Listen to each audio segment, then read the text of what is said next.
Juan 13, del 1 al 17. Creo que ya estamos todos. Adelante. Bueno, para entrar un poco en contexto, hace 15 días iniciamos con San Juan 13, el lavamiento de los pies por parte de Jesucristo hacia sus discípulos.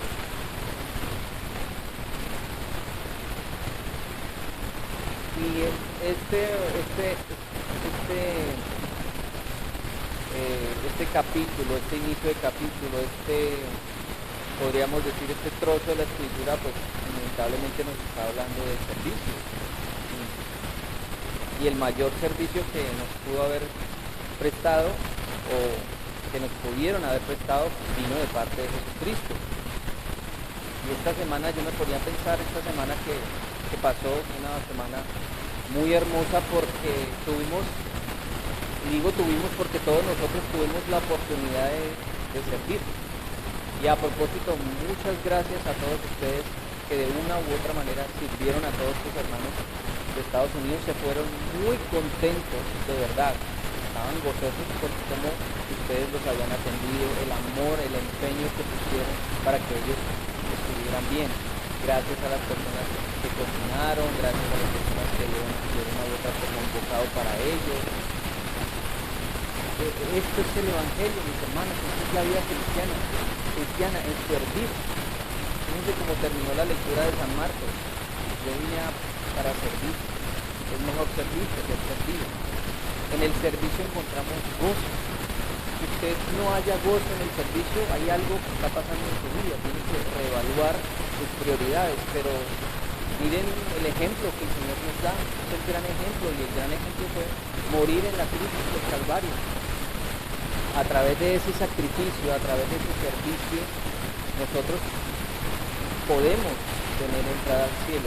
De lo contrario, si no somos servidos por Cristo, no tendríamos las puertas del cielo abiertas. Entonces, es muy hermoso todo lo que sucedió en esta semana, porque el Señor nos envía personas a veces a que nosotros les sirvamos de una u otra manera. El predicarle, el discipular, eso es una forma de servicio. Porque qué más grande que compartirle las buenas nuevas a una persona.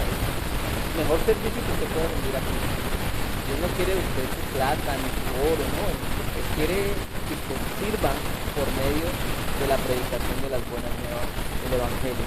Aunque Él es autosuficiente. No es que necesite que nosotros sirvamos, no. Nosotros sí necesitamos de su servicio. Porque nosotros necesitamos el sacrificio de Cristo en nuestras vidas. De lo contrario, no podríamos ir a nuestra patria celestial. Entonces, fijemos nuestra mirada en San Juan 13, versos del 1 al 17. Yo los voy a poner en un contexto porque leímos de San Juan 13 del 1 al 5. Ahí quedamos, ¿verdad? El Señor se está preparando para lavarle los pies. El Señor sabía un par de cosas. Digo sabía un par de cosas porque Él sabía mucho, pero en este contexto Él sabía que su hora había llegado.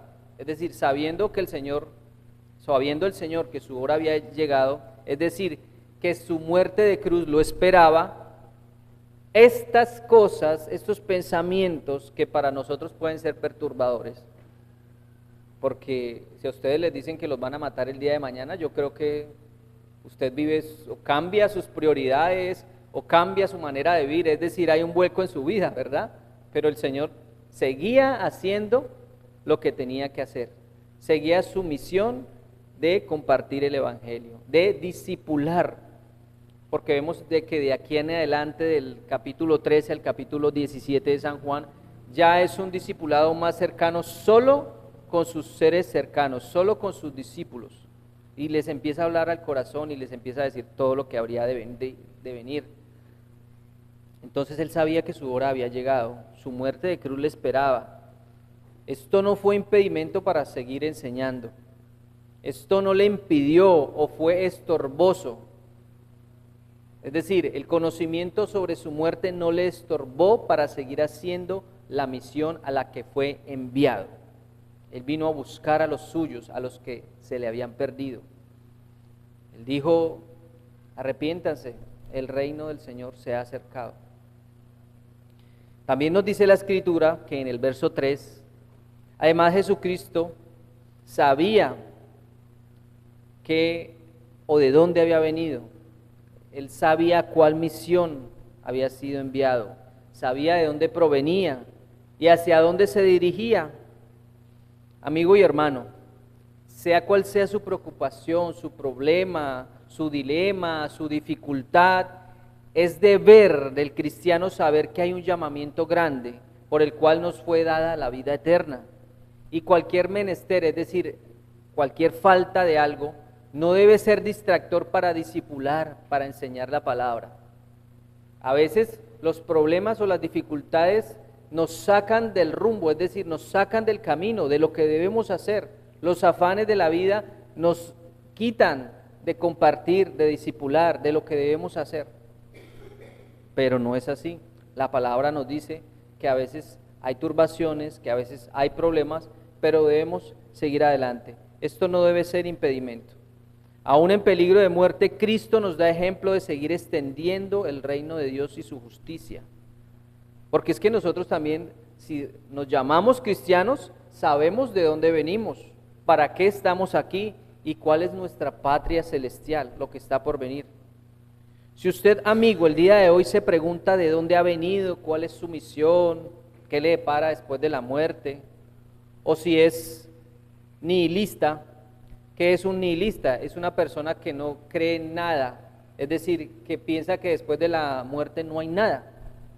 Si usted se cree un tipo de persona así, que no hay nada después de la vida, déjeme decirle que su vida es una vida triste y sin esperanza, pues su dificultad para entender el Evangelio hará de su vida una vida sin sentido y sin rumbo, en donde la confusión y el vacío será la constante dominante de toda su existencia. Esa es la constante dominante de la existencia de los seres humanos hoy en día. ¿Qué quiere decir esto? El ser humano, como dice la palabra de Dios, el hombre natural, el que no está en las cosas del Señor, siempre va a sentir un vacío existencial, le llaman ellos. Yo no sé qué es lo que hago. Hay muchos que tienen riqueza, fortuna, pero no saben qué hacer, no saben cómo disfrutarla. Siempre les hace falta algo. Claro, les falta Dios en sus vidas y nunca van a poder disfrutar de la vida. Ahora, ojo, disfrutar de la vida no es embriagarse o estar fornicando o estar en placeres, no, disfrutar de la vida es disfrutar de la comunión de Dios, hacer su voluntad, servir a Dios. Esto es. Entonces, ese vacío está en la vida del no creyente porque no tiene una comunión íntima con Dios. Vamos a San Juan 13:5, por favor. Miren lo que el Señor empieza a hacer aquí. San Juan 13:5, ya lo leímos. Dice que el Señor puso agua en un lebrillo, es decir, en un recipiente, en una taza. En la Reina Valera dice lebrillo, en otras dice recipiente o una taza grande. Y comienza a lavar los pies de los discípulos, a enjuagarlos con la toalla con la que estaba ceñido, con la que tenía amarrada aquí en la cintura. Entonces empieza este lavamiento.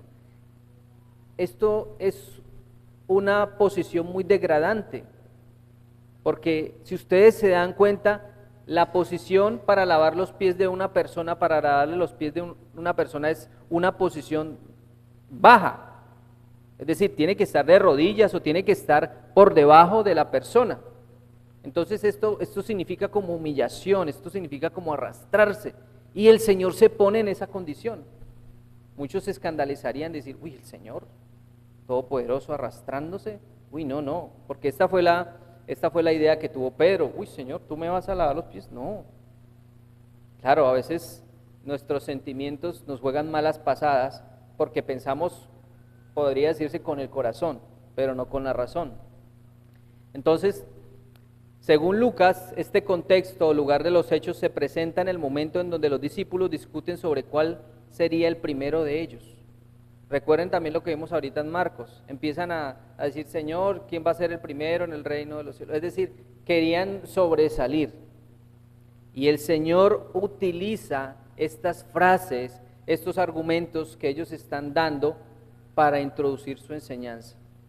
La belleza del discipulado de Cristo, la belleza de cómo Él enseña. Es hermoso, cómo el Señor aprovecha cada situación, cada momento para enseñar. Y esto nos habla a nosotros que debemos utilizar con nuestros hijos, con nuestros allegados, cualquier momento o situación para enseñar. A eso estamos llamados, a discipular. No a ser discípulos, a discipular. Porque es que realmente el que hace un discípulo es Cristo. Él es el que da a los creyentes, Él es el que hace creyentes. Nosotros no estamos llamados a ser creyentes, es decir, a convertir creyentes. No, es el Espíritu Santo el que hace los creyentes. Nosotros debemos simplemente poner la semilla, que el Señor es el fruto. Y el Señor hace esto, pone semillas, pone semillas. Vamos a Lucas 22, 24, por favor. Lucas 22, 24. Miren esta disputa que había entre ellos. Una disputa es como una discordia, como una pelea. Lucas 22, 24, leámoslo todos juntos, por favor. Vamos a leerlo a la voz de 3 juntos. Lucas 22, 24. A la voz de 3. 1, 2 y 3. Hubo también entre ellos una disputa sobre quién de ellos sería el mayor. Hay una disputa. Hoy en día en el mundo siempre hay disputas sobre quién es el mayor. En las guerras, la Primera Guerra Mundial, la Segunda Guerra Mundial, la Guerra Fría, la Guerra de Vietnam, todas estas guerras siempre se dan porque siempre hay alguien que quiere ser mayor. Es decir, quiere estar por encima de los demás. Bien sea por posesiones terrenales, es decir, por tierras, o por algún recurso natural, pero el hombre siempre quiere imponerse, el hombre siempre quiere imponer su voluntad, el hombre nunca quiere humillarse, el hombre nunca quiere agachar la cabeza, no, quiere que se le agachen la cabeza a él. El hombre siempre quiere estar por encima, el orgullo siempre quiere estar por encima de los demás. El orgullo es la caída de muchos, pero la humillación del hombre es su exaltación.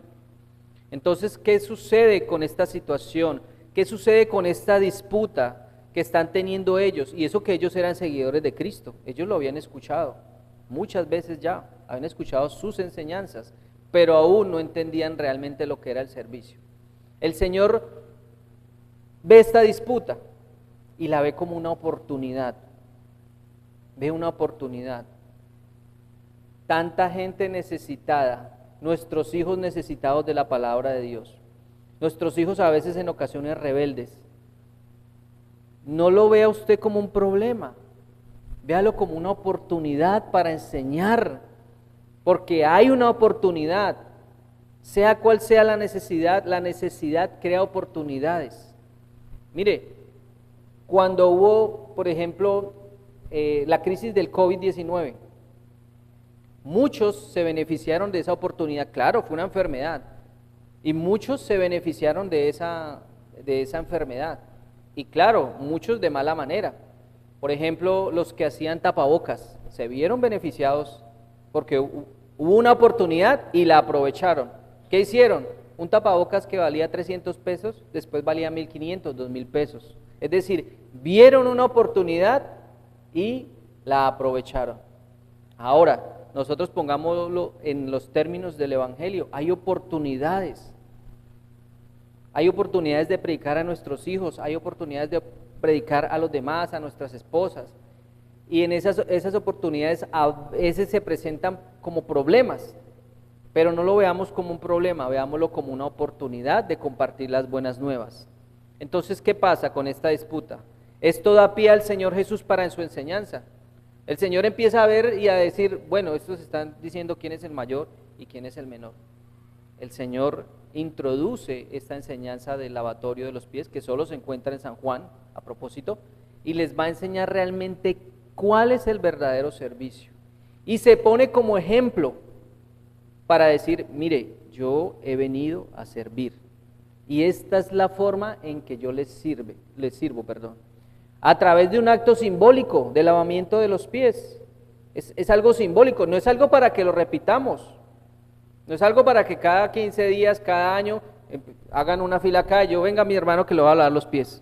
No se trata de tradicionalismo, se trata de un simbolismo que trasciende más allá, hay una enseñanza más profunda, porque es que esa es la belleza de la Escritura, mis hermanos.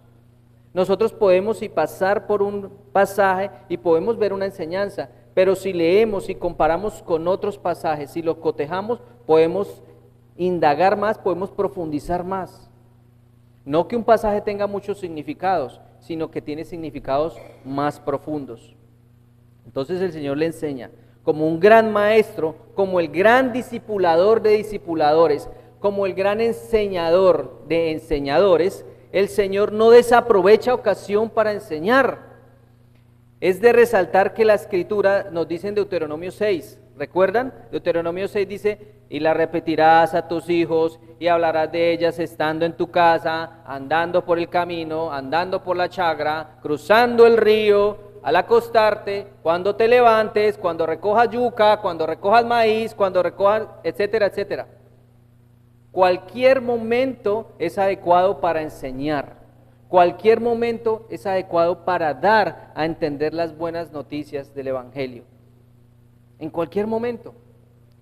Esta ocasión, o en Deuteronomio 6, está hablando de que les tenían que enseñar a los hijos cómo fueron sacados de la tierra de Egipto. ¿Por qué el Señor los sacó de la tierra de Egipto? ¿Cómo el Señor los redimió? ¿Cómo el Señor los sacó de la esclavitud, del yugo tan pesado de los egipcios? Y nosotros ahora le compartimos el Evangelio a nuestros hijos o a los demás, les enseñamos y les decimos, mire el Señor cómo los saca de la esclavitud del pecado. Mire el Señor enviando a su Hijo Jesucristo a morir por los pecados de su pueblo. Es lo mismo. Esta porción de la Biblia nos insta a enseñar en todo momento, a tiempo y afuera de tiempo. Es decir, cuando usted no crea conveniente enseñar, enseñe, porque es en todo momento. Cualquier ocasión para enseñar, durante cualquier labor, durante cualquier trabajo, es una buena oportunidad para enseñar. Y el Señor, claro está, sabía todo esto y siempre les enseñaba a sus discípulos. Pero ahora, fíjense acá, Pedro ahora, como es de esperarse, como era él y como en ocasiones somos nosotros, de una manera efusiva y sin pensar, porque es que a veces actuamos según nuestros impulsos, dándole solo cabida al sentimentalismo o al sentimiento antes que a la razón.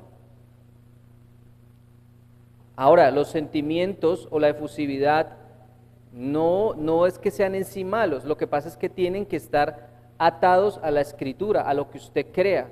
Es decir, usted piensa y actúa de acuerdo a lo que sabe, no al contrario. Yo siento algo y yo reacciono de una manera, pero sin sentido, sin tener un conocimiento. Y esto es lo que hace Pedro. Vamos a ver qué dice San Juan 13, del 6 al 7, por favor. San Juan 13, versos 6 y versos 7, y leámoslo todos, por favor. San Juan 13, 6 y 7. Vamos a leerlo todos, juntos a la voz de 3. 1, 2 y 3. Entonces vino a Simón Pedro, y Pedro le dijo, Señor, ¿tú me lavas los pies?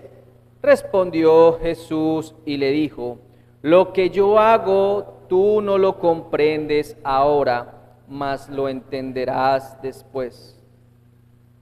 Oiga, entonces vino a Simón Pedro. ¿Quién vino? El Señor Jesucristo. Y cuando le iba a lavar los pies, él le dice al Señor, Señor, ¿tú me lavas los pies? ¿Tú te vas a humillar? ¿Tú te vas a ensuciar? ¿Tú vas a adoptar una posición de esclavo y me vas a lavar los pies? Pero el Señor le responde, esto que estoy haciendo ahorita usted no lo va a entender, Pedro, pero más adelante lo entenderá. Más adelante cobrará el significado que deba cobrar. Como siempre, Pedro tomando la vocería de los apóstoles, ¿verdad? Es decir, hablando en representación por todos los demás. Está en desacuerdo con la acción que Jesús llevó o estaba llevando a cabo. Le parecería a sus ojos un acto de humillación el cual no estaba dispuesto a permitir. No estaba dispuesto a permitir que el maestro, el que les habían enseñado, el rabí, se humillara en esa posición. Qué escándalo, ¿verdad? Así como también en una ocasión le iban a pedir que Jesús fuera a Jerusalén a morir. El Señor le dice, es necesario que yo vaya, es necesario que yo muera allí. ¿Sí? Pero Jesús en Mateo 16, 23 le dice, quítate de mí, Satanás, aléjate de mí, Satanás. Pedro hablando en representación, pero de nuevo Pedro hablando con el sentimiento, hablando con el corazón, siéndole estorbo al Señor Jesucristo. Son muy bonitos los sentimientos o las palabras bonitas, los buenos deseos, pero estos sentimientos, repito, estas acciones, si no van acompañadas o acompañados de una buena ortodoxia, es decir, ¿qué es una ortodoxia? Es decir, una correcta forma de pensar, una recta forma de pensar, van a ser sentimientos vacíos o acciones vacías. Hay que tener un buen estudio aplicado de la Biblia. ¿Por qué? Porque es que si no tenemos una correcta manera de pensar, a veces los impulsos nos van a ganar, los sentimientos nos van a ganar. Si no se tiene el conocimiento, todas nuestras emociones o nuestros sentimientos van a ser estorbosas delante de Dios, aunque no detendrán sus planes. Nadie puede estorbar a Dios. Dios hace lo que hace, pero sí serán estorbosas en su relación con Dios. Ahora, ¿qué hay en nuestra vida cristiana? O si es que no conozco a Dios, ¿qué es lo que me estorba para estar en sintonía con Jesús? Es decir, ¿qué es lo que más le estorba a usted para estar en comunión con Dios? No sé, su tiempo, su trabajo, su chagra. ¿Qué es lo que le estorba? ¿Qué es lo que le impide ir a Cristo? ¿Qué es lo que le impide ir los domingos al servicio? ¿Qué es lo que le impide ir los miércoles al estudio bíblico? ¿Qué es lo que le impide? Claro, usted me va a decir, pastor, pero es que yo vivo al otro lado del río.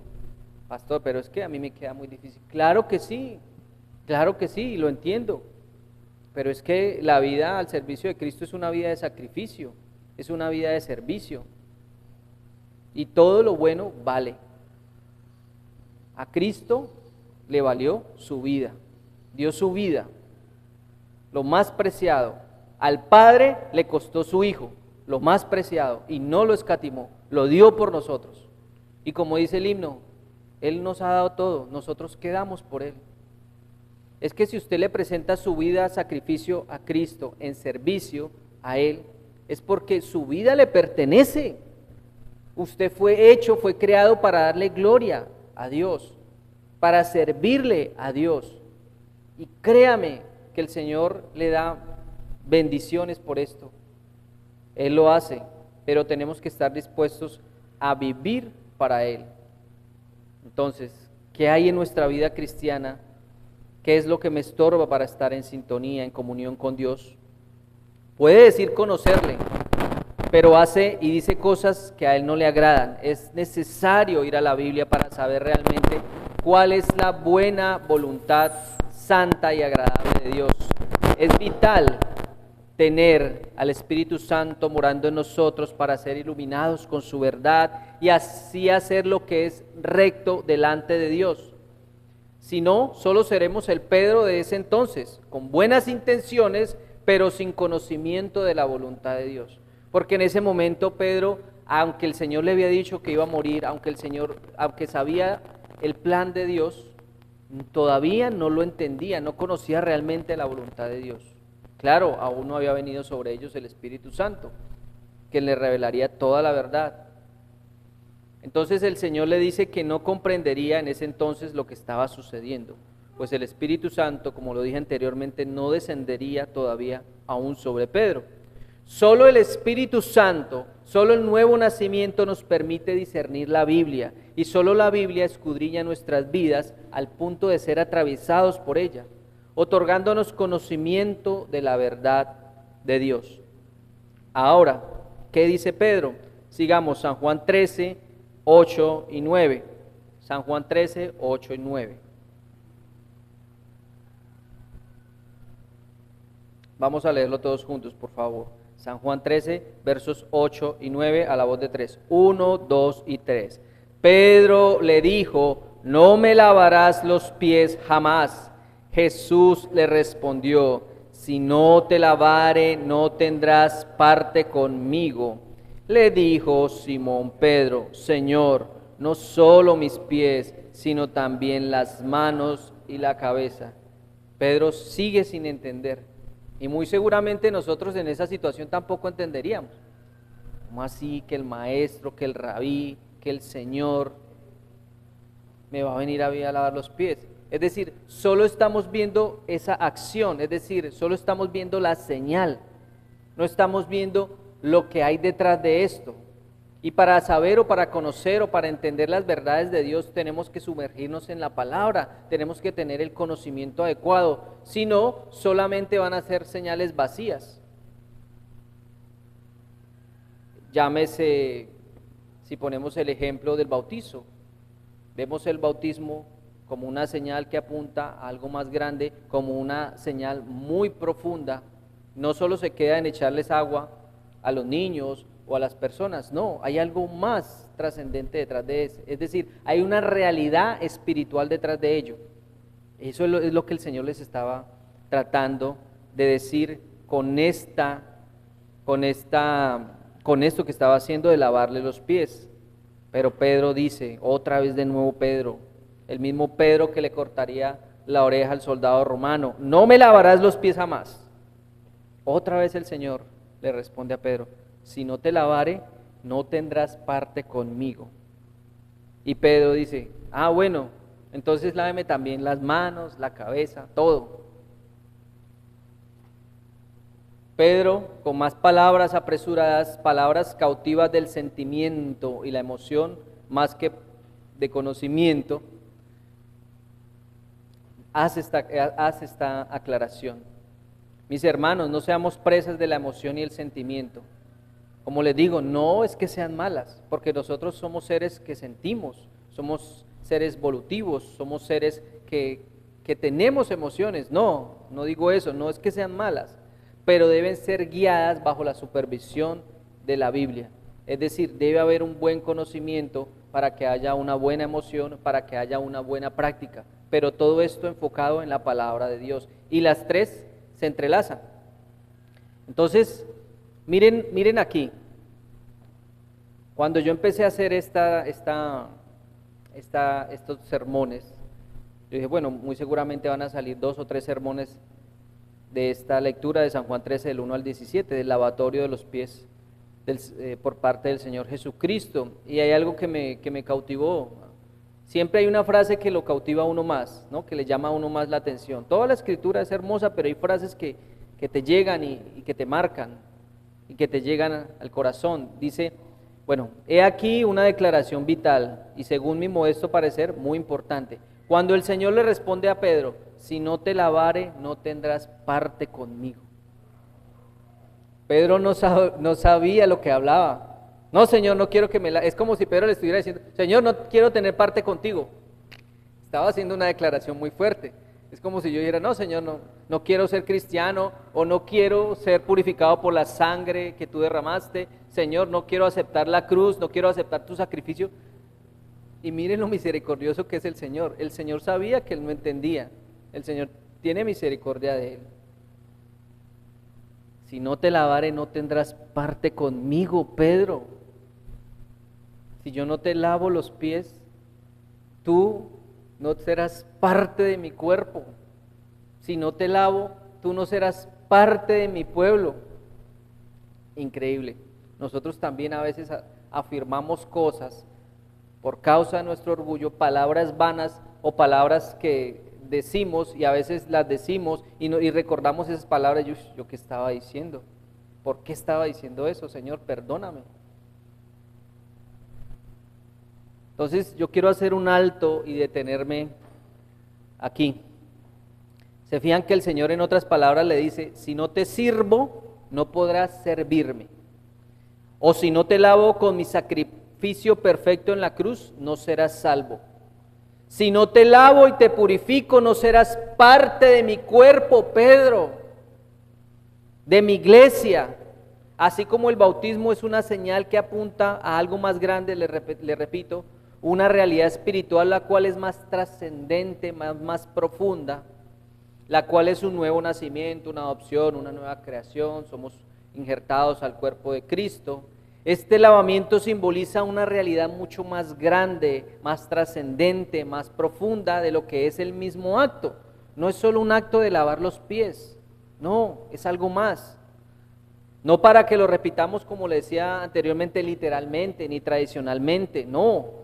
En este caso, el lavar los pies a sus discípulos, Jesucristo por medio de este acto humillante de limpieza les dice y nos dice que su humillación sería el medio con el cual Él nos serviría. Su sacrificio humillante en la cruz, su muerte sacrificial sería la forma en que Jesús nos serviría y nos sirve, nos rinde su servicio. El Señor no está buscando quien le sirva, el Señor está buscando a quien servir. Ya luego que usted reconoce a Cristo como único y suficiente Salvador, puede rendirle servicio. No que con ese servicio vaya a pagar lo que Él hizo, no. Es simplemente un acto de obediencia. Porque usted nunca va a poder servir así como Él le sirve a usted, jamás. No lo hace. Pero es nuestro deber servirle. Entonces, repito, Jesucristo por medio de este acto humillante de limpieza les dice y nos dice que su humillación sería el medio por el cual Él nos serviría. Su sacrificio humillante en la cruz, su muerte sacrificial sería la forma en que Jesús nos sirve. Si no creemos en el sacrificio de servicio humillante de Cristo como Señor y Salvador, no tendremos parte con Él. Por eso es tan importante cuando nosotros les decimos a las personas, crean en Cristo como único y suficiente Salvador.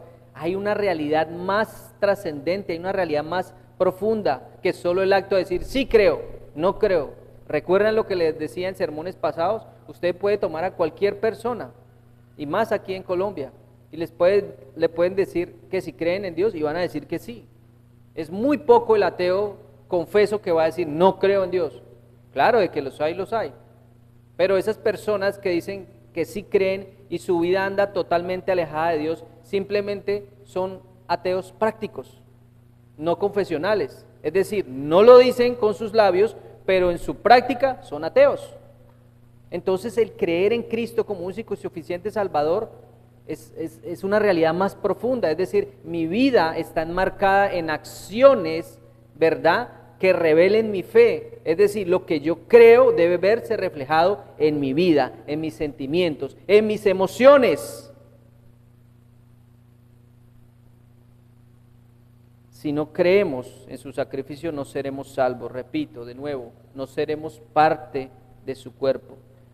El no tener parte con Cristo es no tener la misma herencia que Jesús. Y esto es el cielo nuevo y la tierra nueva. ¿Se dan cuenta esa realidad tan grande que hay aquí? No tener parte conmigo. El Señor no dice las cosas por decirlas. El Señor le está mostrando a Pedro aquí una realidad más trascendente que él aún no entendería o no entendía.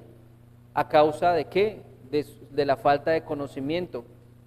Mi hermano, amigo, si usted no entiende muchas de las cosas que el Señor ha revelado es por falta de conocimiento, por falta de estudio de la palabra.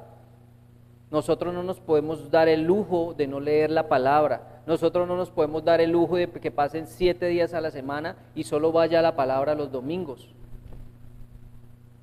No. El no tener parte con Cristo, como lo decía de nuevo, es no tener la misma herencia que Jesús. El tener parte con Jesucristo es ser adoptados por Dios con los mismos beneficios de un hijo natural.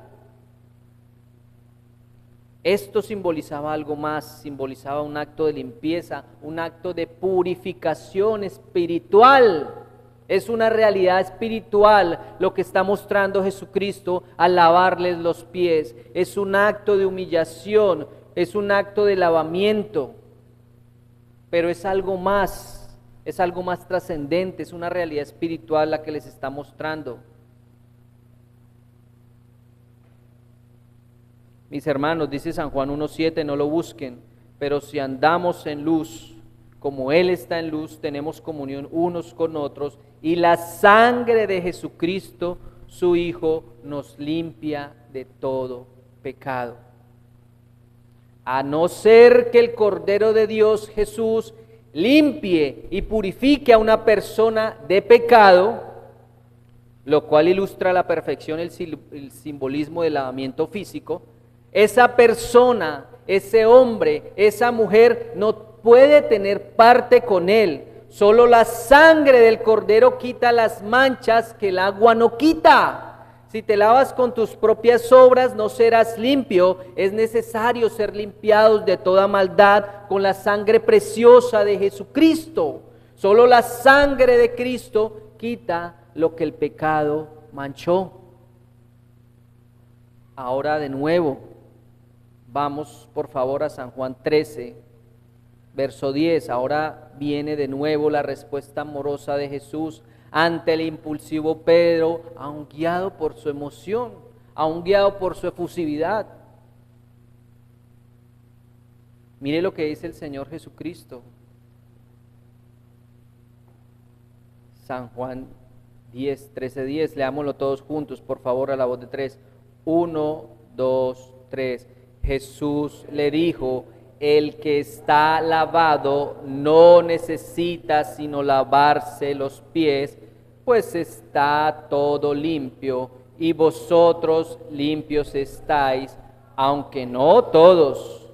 Ustedes saben a quién se refería, a Judas, que aunque fue lavado físicamente, no espiritualmente. ¿Y por qué el Señor dice esto? Porque es que como Pedro no entendía, entonces Pedro le dice: bueno, láveme todo, láveme la cabeza, láveme el resto para quedar bien limpio, Señor. Pero el Señor le dice: detente acá. Mira, Pedro, yo quiero decirte esto. Y lo voy a leer en la nueva versión de las Américas. La Biblia de las Américas dice: Jesús le dijo: el que se ha bañado no necesita lavarse, excepto los pies, pues está todo limpio, y vosotros estáis limpios, pero no todos. ¿Qué quiere decir el Señor? Mire que el Señor utiliza dos palabras. En la primera dice: el que se ha bañado no necesita lavarse, otra palabra distinta a bañado. Está hablando, cuando Él dice bañado, está hablando de un bañado general, como cuando ustedes se meten a la ducha, como cuando ustedes se meten al río, ¿verdad? Ustedes se bañan todo el cuerpo, bien sea por la mañana, bien sea por la noche, para que estén todos limpios, general. Pero a veces en el desplazamiento que hay del río o de la ducha a su casa, usted puede que se ensucie los pies o puede que se ensucie las manos. Y durante el día usted tenga que lavarse solo los pies o las manos. ¿Entienden? Es decir, hay un baño general y hay un baño solo de las pies y de las manos. Entonces el Señor le está diciendo esto: usted ya se ha bañado, yo ya lo he lavado, no necesita sino lavarse, es decir, solo los pies, porque es que ya está todo limpio y ustedes ya están limpios, no necesitan otro baño. Nótese algo aquí en la respuesta amorosa de Jesús. Él dice la primera vez lavado o bañado, según la versión, refiriéndose al baño lavado que toma cualquier persona para salir o para quedar todo limpio. Luego utiliza una palabra distinta que es lavarse, indicando un lavamiento de las manos o pies, como les decía ahorita, que se ensucian a lo largo del día.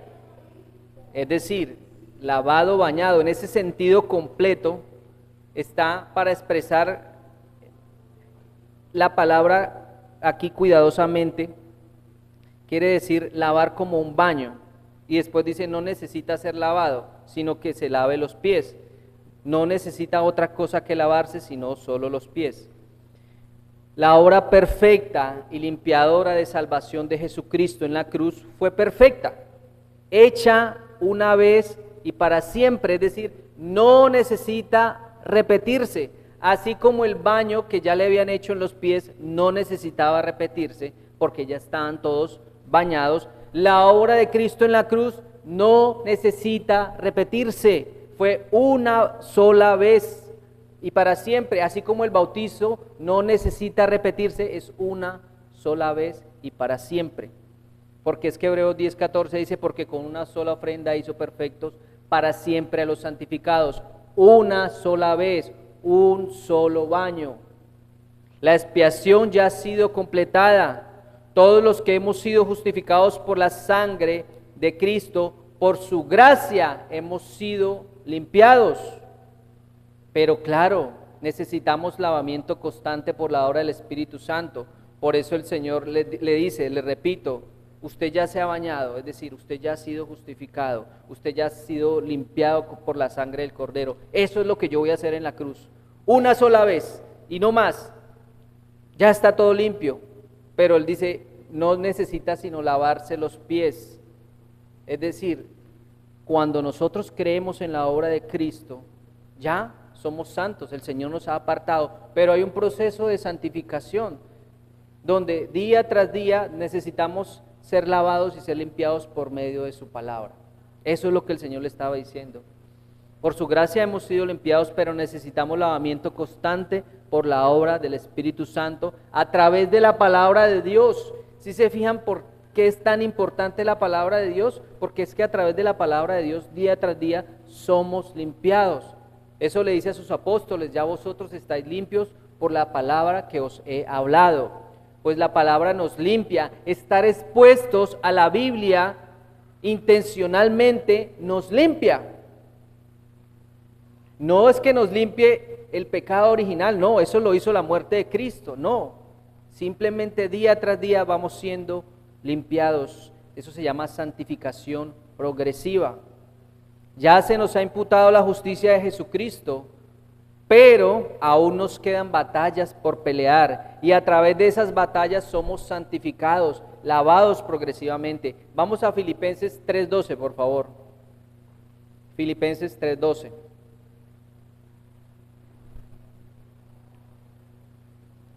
Fíjense lo que dice ahí, lo voy a leer para ustedes, Filipenses 3:12. No que lo haya alcanzado ya, está hablando Pablo a la iglesia de Filipos. No que lo haya alcanzado ya, ni que ya sea perfecto, sino que prosigo por ver si logro asir, es decir, agarrar aquello para lo cual fui también asido por Cristo Jesús. Es decir, él ya había sido tomado por Cristo, ya había sido santo, ya había sido apartado, ya había sido purificado, porque dice que ya ha sido tomado por Cristo. Pero él dice, prosigo, es decir, sigo adelante. Ese es el lavamiento que todos los días nosotros nos hacemos por medio de la palabra, por medio del servicio, por medio del perdón los unos por los otros. Cada día el Señor quiere una iglesia más y más pura, y seremos pura y sin mancha delante de Él cuando Él venga en su segunda venida y nos presente delante del Padre. Mas está todo limpio. Al final dice, mas está todo limpio.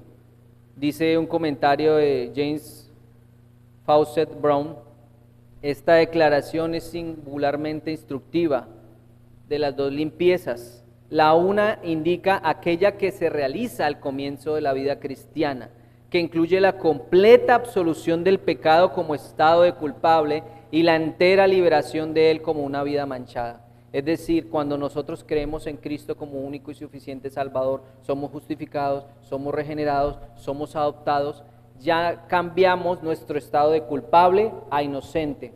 Ese estado de inocente ya queda ahí, ya usted es inocente delante del Señor, justificado y regenerado. Esta limpieza se efectúa una vez para siempre y no se repite nunca. La otra limpieza, descrita como la de los pies, es tal como la que todavía necesita alguno que camina desde el baño debido a su contacto con la tierra. Ese es del tipo de lavamiento del que habla, el lavamiento progresivo. Y para terminar, San Juan 13, del 11 al 17, lo voy a leer para ustedes. El Señor sabía quién le iba a entregar, por eso dijo, no estáis todos limpios todos, refiriéndose a Judas. Así que después que les hubo lavado los pies, tomó su manto, volvió a la mesa y les dijo, ¿sabéis lo que os he hecho? Vosotros me llamáis maestro y señor y decís bien, ¿por qué lo soy? Pues si yo, miren el ejemplo que él pone, pues si yo, el Señor y el maestro he lavado vuestros pies, vosotros también debéis lavar los pies los unos a los otros. Es decir, si yo les sirvo de esta manera, ustedes también tienen que servir a su prójimo de la misma manera. servicio los unos con los otros. ¿Por qué o qué es lo que nos motiva? El gran servicio, el gran sacrificio que Cristo ha hecho por nosotros, cómo nos ha limpiado y nos ha purificado por su sangre perfecta. Y el 15 él lo recalca, dice, porque ejemplo os he dado, para que como yo os he hecho, vosotros también hagáis.